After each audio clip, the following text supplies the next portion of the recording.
Market में गिर चुका था और अपने कदमों को धीमे-धीमे आगे बढ़ा रहा था। तभी देखा लोग चेयर टेबल लगाकर चाय पानी का आनंद ले रहे हैं। मेरे कानों में संगीत की धुन सुनाई दे रही थी।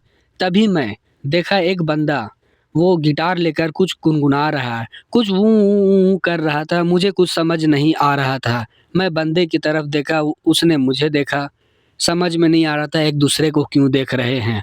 आप कमेंट करके बताओ एक-दूसरे की तरफ हम क्यों देख रहे थे? मुझे लगा वो उबला हुआ अंडा माँग रहा है, क्योंकि उनका भाषा मुझे समझ में नहीं आ रहा था। वहाँ से फिर मैं चला गया। एक जगह तो कुछ अजीब हुआ, वहाँ पर एक से बढ़कर एक फ़ोन था, लेकिन फ़ोनों में कॉम्पिटिशन चल रहा था। है तो ख़ैर आपस में भाई, लेकिन आपस में झगड़ रहे थे। कोई कह रहा था मैं सबसे फ़ास्ट हूँ, कोई कह रहा था मैं सबसे मज़बूत हूँ, कोई कह रहा था मेरा सबसे ज़्यादा बैटरी बैकअप है, कोई कह रहा था कि मैं पानी में तैर सकता हूँ। उसके जवाब में एक फ़ोन ने कहा कि मैं पानी में रह सकता हूँ। हद तो तब हो गया कि एक फ़ोन कह दिया कि मैं पहाड़ से कूद सकता हूँ। ये भी सुनना बाकी नहीं रहा कि एक फ़ोन कह दिया कि मैं तो स्काई डाइविंग कर सकता हूँ। फिर मैं सभी फ़ोनों से रिक्वेस्ट किया, भाई just chill bro, just chill. ये सुनकर सभी फ़ोन शांत हो गए। फिर मैं फ़ोन की तरफ देखने लगा, कौन-सा बेटर है, कौन-सा सही है। उसके बाद मेरा नज़र गया कोने पे। कोने पे देखा एक फ़ोन शांत अकेली बैठी हुई है। मैं उसके तरफ गया, उसके नज़दीक गया, वो शर्माने लगी। पोवा स्लिम 5G फ़ोन थी।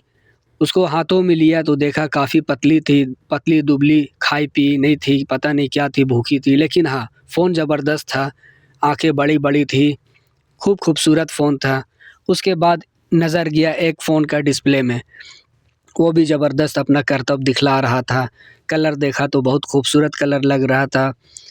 बोला ठीक है भाई, नेक्स्ट टाइम मैं आपकी तरफ आता हूँ, उसके बाद देखता हूँ, अगर समझ में आया तो लूँगा। फिर नज़र गई एक और फ़ोन की तरफ, एक यानी एक से बढ़कर एक फ़ोन था भाई। वहाँ से फिर निकल लिया मॉल की तरफ। मॉल में भी गिरा, वहाँ पर भी देखा फ़ोन अपने-अपने करतब दिखला रहे थे। मैं बोर हो गया था, बहुत परेशान हो गया था फ़ोन देख-देख कर। उसके बाद जो है मिक्सर ग्राइंडर की तरफ नज़र गया, चार्जर की तरफ नज़र गया। उसके बाद जो है सोचा क्या करूँ, क्या लूँ, ना लूँ? धीरे-धीरे अपने कदमों को बढ़ा रहा था, उधर देखा बाल सीधा टेढ़ा करने वाला पड़ा हुआ है और भी अपने कदमों को बढ़ा रहा था, तो नज़र गया कुकर की तरफ। मैं कुकर से कहा, भाई अभी खिचड़ी बनोगी या बाद में बनोगी? वो बोला, भाई पहले तू खरीद ले, उसके बाद मैं खिचड़ी क्या बिरयानी तक बनूँगी। मैं बोला पैसा नहीं है, तो बोला ये चल यहाँ से निकल। वहाँ से मैं चुपचाप निकल गया। फिर धीरे-धीरे अपने कदमों को बढ़ा रहा था और फिर वही धीमे-धीमे जो है मेरे कानों में वो संगीत सुनाई दे रही थी जो बंदा शुरू में गा रहा था। मैं देखा अभी भी वो बंदा जो है उबला हुआ अंडा माँग रहा है। कैमरा के सामने एक बंदा आ गया, मूड ख़राब हो गया इसलिए व्लॉग बंद करना पड़ गया।